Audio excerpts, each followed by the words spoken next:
একটা প্রশ্ন দিয়ে শুরু করি। তুমি কি কখনো পরীক্ষায় ফেল করেছো? যদি করে থাকো তাহলে হয়তো তুমি জানো রেজাল্ট প্রকাশের সেই মুহূর্তটা কতটা ভয়ঙ্কর হতে পারে। স্ক্রিনের নিচে রোল নম্বর খুঁজছো, হৃদয়টা ধুকপুক করছে। তারপর হঠাৎ চোখ আটকে গেল একটা শব্দে, এফ। সেই একটা অক্ষর যেন মুহূর্তের মধ্যে তোমার সমস্ত স্বপ্ন থামিয়ে দেয়। কেউ হয়তো তোমাকে বলেছে তুই কিছুই করতে পারবি না। কেউ হয়তো হাসতে হাসতে বলেছে এত পড়াশোনা করেও ফেল। আর সবচেয়ে কষ্টের ব্যাপার, হয়তো তুমি নিজেই আয়নার সামনে দাঁড়িয়ে নিজেকে বলেছ, আমি কি সত্যি ব্যর্থ? আজকের এই কথাগুলো তাদের জন্য যারা ফেল করেছে, যারা বারবার চেষ্টা করেও কাঙ্ক্ষিত ফল পায়নি, যারা অন্যদের ভালো রেজাল্ট দেখে নিজের জীবনকে ছোট মনে করে, যারা বাবা মায়ের চোখের দিকে তাকাতে ভয় পায়, আর সেই সব মানুষদের জন্য যারা একটা পরীক্ষায় ফলাফলকে নিজের পুরো জীবনের পরিচয় বানিয়ে ফেলেছে। আচ্ছা, আমি তোমাকে একটা কথা বলতে চাই। তুমি পরীক্ষায় ফেল করেছো, কিন্তু তার মানে এই নয় যে তুমি জীবনে ফেল করে গেছো। একটা পরীক্ষার খাতা তোমার মেধা মাপতে পারে, কিন্তু তোমার সাহস মাপতে পারে না। একটা রেজাল্ট তোমার নম্বর দেখাতে পারে, কিন্তু তোমার ভবিষ্যৎ দেখাতে পারে না। আর একটা ব্যর্থতা তোমাকে থামিয়ে দিতে পারে শুধু তখনই যখন তুমি নিজেই থেমে যাও। আজকের এই ভিডিওটা শেষ পর্যন্ত শোনো, কারণ হয়তো আজ তুমি ভাবছো আমি শেষ, কিন্তু এই ভিডিওর শেষের দিকে এসে হয়তো তুমি বলবে, না, আমার গল্প এখনো শেষ হয়নি।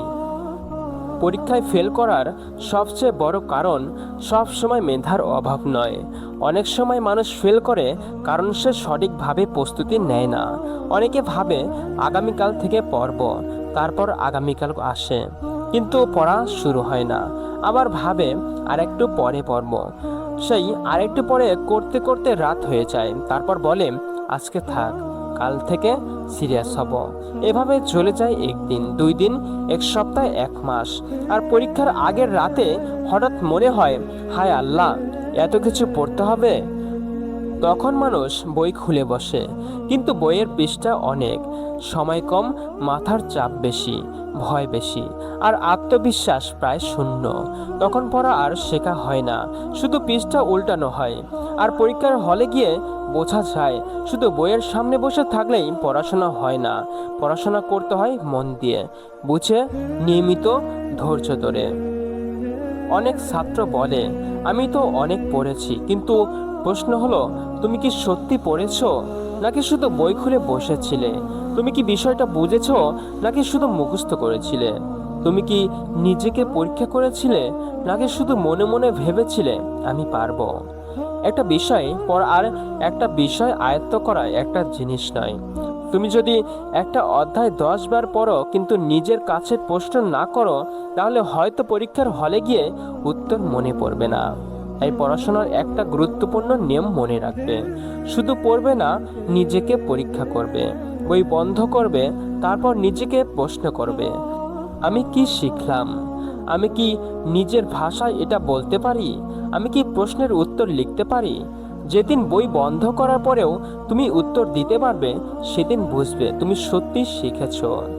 তোমার সবচেয়ে বড় শত্রুকে জানো? সব সময় অন্য কেউ নয়, অনেক সময় তোমার সবচেয়ে বড় শত্রু তোমার নিজের সময় নষ্ট করার অভ্যাস। তুমি হয়তো বলবে, আমি তো শুধু 5 মিনিট ফোন দেখি, কিন্তু সেই 5 মিনিট কখন যে 1 ঘন্টা হয়ে যায় তুমি নিজেও জানো না। একটা ভিডিও, তারপর আরেকটা ভিডিও, তারপর আরেকটা শর্ট ভিডিও, তারপর আরেকটা, তারপর বন্ধুর মেসেজ, তারপর সোশ্যাল মিডিয়া, তারপর রাত। আর রাতের শেষে তুমি নিজেকে বলো, আজ আর হলো না, কাল থেকে শুরু করব। এই কাল থেকে কথাটাই অনেক স্বপ্ন নষ্ট করে দিয়েছে। মনে রাখবে, তোমার স্বপ্নের সবচেয়ে বড় শত্রু সব সময় ব্যর্থতা নয়, অনেক সময় অলসতা। তুমি যদি প্রতিদিন মাত্র কয়েক ঘন্টা মনোযোগ দিয়ে পড়তে পারো, তাহলে হয়তো একদিনে জীবন বদলাবে না, কিন্তু 100 দিন পর তুমি নিজেকে চিনতে পারবে না। আরেকটা ভয়ঙ্কর কারণ আছে, তুলনা। তোমার বন্ধু ভালো রেজাল্ট করেছে, তুমি করনি। তোমার বন্ধু কলেজে ভর্তি হয়েছে, তুমি পারোনি। তোমার বন্ধু নতুন বই কিনেছে, তুমি পুরনো বই নিয়ে বসে আছো, তোমার বন্ধু কোচিং করেছে, তুমি হয়তো নিজের মতো করে পড়ছো, তারপর তুমি ভাবছো ও পারলো আমি পারলাম না, তারপর আমি নিশ্চয়ই অযোগ্য। না, এটা সত্যি নয়। কারণ জীবন কোনো দৌড় নয় যেখানে সবাই এক জায়গায় থেকে শুরু করে। কারো পরিবার থেকে অনেক সুযোগ দিয়েছে, কারো সামনের সমস্যা কম ছিল, কারো মানসিক চাপও কম ছিল, কারো পড়াশোনা পরিবেশ ভালো ছিল, আবার কেউ অনেক কষ্টের মধ্যেও লড়াই করছে। তাই অন্যের ফলাফল দিয়ে নিজের মূল্য বিচার করবে না। তোমার প্রতিযোগিতা অন্য কারোর সঙ্গে নয়, তোমার প্রতিযোগিতা গতকালের তোমার সঙ্গে। গতকাল তুমি যদি 2 ঘন্টা পড়ো, আজ চেষ্টা করো 2.5 ঘন্টা। গতকাল যদি 10টা প্রশ্ন সমাধান করো, আজ 12টা করো। গতকাল যদি একটা অধ্যায় বোঝো, আজ চেষ্টা করো আরেকটা বুঝতে। এভাবেই মানুষ বড় হয়, একদিনে নয়, প্রতিদিন একটু একটু করে বড় হতে হয়। অনেক মানুষ পরীক্ষায় ফেল করে কারণ তারা পরীক্ষার হলে যাওয়ার আগেই নিজের মনে হেরে যায়। সে ভাবে আমি পারবো না, প্রশ্ন কঠিন হবে, সব ভুলে যাব, অন্যরা আমার চেয়ে ভালো। এই চিন্তাগুলো বারবার করতে করতে মস্তিষ্ক ভয় পেতে শুরু করে। তখন তুমি যা জানো সেটাও ঠিকভাবে লিখতে পারো না। তাই পরীক্ষার প্রস্তুতির পাশাপাশি আর একটা জিনিস তৈরি করতে হবে, আত্মবিশ্বাস। হ্যাঁ, আত্মবিশ্বাস। আত্মবিশ্বাস মানে এই নয় যে তুমি বলবে আমি কোনো পড়াশোনা না করেই পাশ করব। এটা আত্মবিশ্বাস নয়, এটা আত্মপ্রবঞ্চনা। আত্মবিশ্বাস হলো আমি যতটুকু পারি ততটুকু মন দিয়ে করব, ভুল হলে আবার শিখব, কঠিন হলে আবার চেষ্টা করব। এই মানসিকতাই আসল শক্তি। এখন একটা কঠিন কথা বলি, অনেক ছাত্র পরীক্ষায় ফেল করার পর নিজের জন্য যতটা কষ্ট পায় তার চেয়ে বেশি কষ্ট পায় বাবা মায়ের সামনে দাঁড়াতে। কারণ বাবা হয়তো সারাদিন কাজ করে টাকা উপার্জন করেছে, মা হয়তো নিজের প্রয়োজন বাদ দিয়ে সন্তানের বই কিনেছে, তারা হয়তো বলেছে তুই শুধু মন দিয়ে পড়, আমরা বাকিটা দেখব। আর রেজাল্টের দিন যখন সন্তান বলে আমি ফেল করেছি, তখন বাবা মায়ের মুখটা হয়তো কিছুক্ষণ নীরব হয়ে যায়। কেউ রাগ করে, কেউ বকা দেয়, কেউ হয়তো কষ্টে কথা বলে না। কিন্তু সেই নীরবতার ভেতরে অনেক সময় একটা প্রশ্ন লুকিয়ে থাকে। তারা হয়তো তোমাকে নিয়ে স্বপ্ন দেখেছিল, কিন্তু শোনো, একটা ফেল রেজাল্টের কারণে সেই স্বপ্ন শেষ হয়ে যায় না। তুমি যদি সত্যি ভুল করে থাকো তাহলে ভুলটা স্বীকার করো, নিজেকে প্রশ্ন করো আমি কোথায় ভুল করেছি, কেন প্রস্তুতি ভালো হয়নি, কোন জায়গায় আমি দুর্বল। তারপর আবার শুরু করো। কারণ বাবা মায়ের কাছে সবচেয়ে বড় উপহার শুধু একটা ভালো রেজাল্ট নয়, তোমার চেষ্টা, তোমার পরিবর্তন, তোমার দায়িত্ববোধ, তোমার উঠে দাঁড়ানোর ক্ষমতা। ফেল করার পর অনেকে কি করে জানো? সে বই বন্ধ করে দেয়, নিজেকে সবার থেকে দূরে সরিয়ে নেয়, বন্ধুদের সঙ্গে কথা বলা বন্ধ করে দেয়, পরিবারকে এড়িয়ে চলে, আর নিজের মনে একটা পরিচয় বানিয়ে নেয়, আমি ব্যর্থ। এই একটা শব্দ ব্যর্থ মানুষের জীবন ধ্বংস করে দিতে পারে। কারণ মানুষ যখন বারবার নিজেকে বলে আমি পারি না, তখন একটা সময় সে চেষ্টা করাও বন্ধ করে দেয়। আর চেষ্টা বন্ধ করলেই সত্যিকারের ব্যর্থতা শুরু হয়। তাই আজ যদি তুমি ফেল করে থাকো তাহলে একটা কাজ করো, নিজেকে বলো আমি ফেল করেছি কিন্তু আমি ব্যর্থ নই। দুটো জিনিস এক নয়। তুমি একটা পরীক্ষায় ফেল করেছো কিন্তু তোমার জীবন এখনো সামনে পড়ে আছে। সফলতা তোমাকে আনন্দ দিতে পারে, কিন্তু ব্যর্থতা তোমাকে শেখাতে পারে। ব্যর্থতা তোমাকে দেখায় তুমি কোথায় দুর্বল, তুমি কোথায় সময় নষ্ট করো, তুমি কোথায় ভুল করো, তুমি কতটা পরিশ্রম করতে প্রস্তুত, তুমি কতটা ধৈর্যশীল, আর সবচেয়ে বড় কথা তুমি পড়ে যাওয়ার পর আবার উঠতে পারো কিনা। তাই ব্যর্থতাকে শুধু শাস্তি হিসেবে দেখো না, ব্যর্থতাকে শিক্ষক হিসেবে দেখো। যে ব্যর্থতা তোমাকে তোমার ভুল দেখিয়ে দিয়েছে, সেই ব্যর্থতা একদিন তোমার সাফল্যের কারণও হতে পারে। প্রিয় ভাই আমার, ছোট্ট বোনটি আমার, আজ যদি তুমি এই ভিডিওটা শুনতে শুনতে ভাবো আমাকে বদলাতে হবে, তাহলে শুধু ভাবলেই হবে না, একটা সিদ্ধান্ত নিতে হবে আজ থেকেই। তুমি বলবে আমি আর সময় নষ্ট করব না, আমি প্রতিদিন পড়ব, আমি না বুঝলে আবার শিখব, আমি প্রয়োজন হলে শিক্ষককে জিজ্ঞেস করব, আমি নিজের দুর্বল বিষয়গুলো এড়িয়ে যাব না। আমি ফোনের ব্যবহার কমাবো। আমি ঘুমের সময় ঠিক করব। আমি নিয়মিত নিজের পরীক্ষা নেব। আর সবচেয়ে গুরুত্বপূর্ণ বিষয় হলো আমি একটা খারাপ রেজাল্টকে আমার ভবিষ্যৎ নির্ধারণ করতে দেব না। তোমার কাছে হয়তো অনেক পড়া জমে গেছে। তুমি ভাবছো এত কিছু কিভাবে শেষ করব। একটা কথা মনে রেখো, পুরো পাহাড় একদিনে উঠতে হয় না, একটা একটা ধাপ উঠতে হয়। তাই পুরো সিলেবাস দেখে ভয় পেও না। আজ শুধু একটা অধ্যায়, একটা বিষয়, একটা টপিক, 1 ঘন্টা, একটা ছোট্ট লক্ষ্য। আজ সেটা শেষ করো, কাল আরেকটা, তারপর আরেকটা। কয়েকদিন পর পিছনে তাকিয়ে দেখবে তুমি অনেকটা পথ চলে এসেছো। ফেল করার পর হয়তো কিছু মানুষ তোমাকে নিয়ে হাসবে। কেউ বলবে ও তো ফেল করেছে, কেউ বলবে ওর দ্বারা কিছুই হবে না। তাদের কথা শুনে কষ্ট পেও না, কিন্তু তাদের কথাকে তোমার ভবিষ্যৎও বানিও না।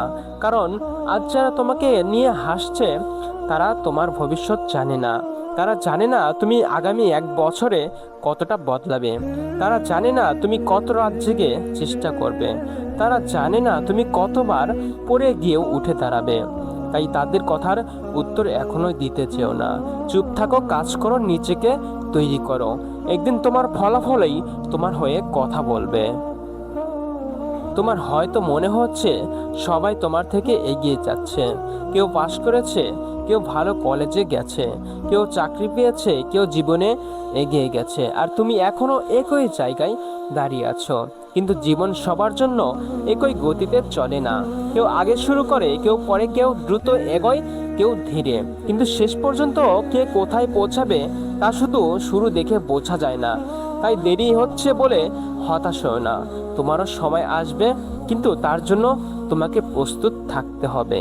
প্রিয় ভাই আমার, ছোট্ট বোনটি আমার, ফেল করে ভেঙে পড়ো না ভাই, ফেল করে ভেঙে পড়ো না। তোমার এখনো সময় বাকি আছে।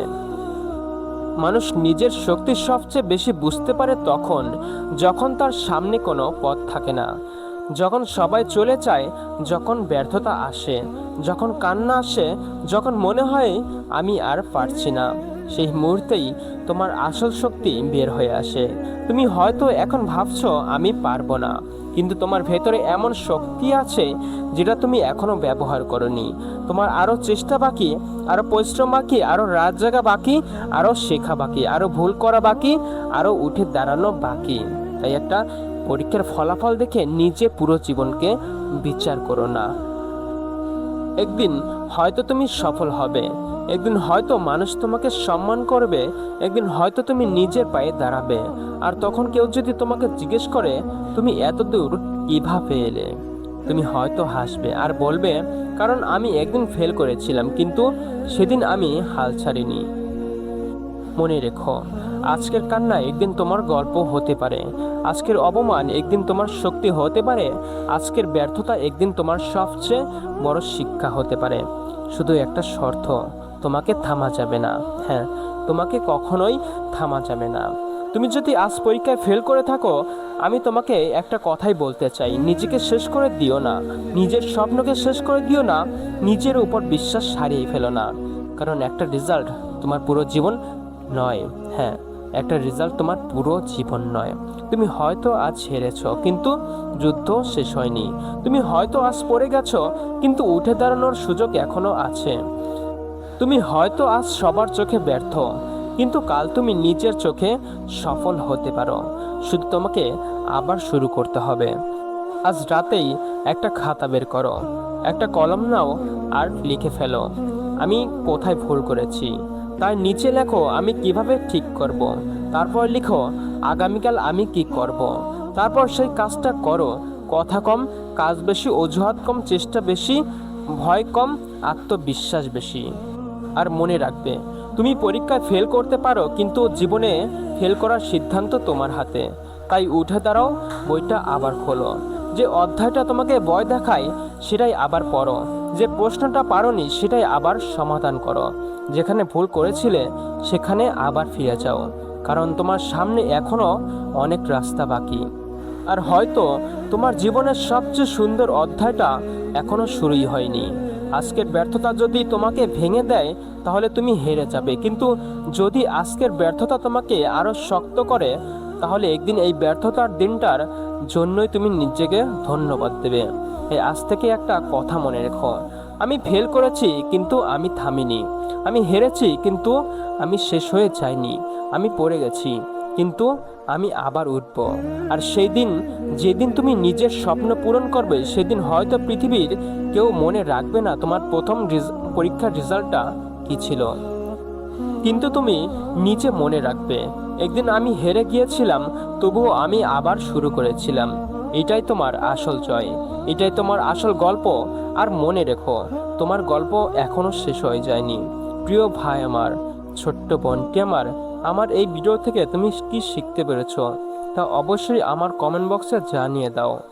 আর তুমি যদি আমার চ্যানেলে নতুন হয়ে থাকো তাহলে অবশ্যই চ্যানেলটি সাবস্ক্রাইব করে বেল আইকনটি ক্লিক করে দাও এবং তোমার মতামতটা জানিয়ে দাও কমেন্ট বক্সে।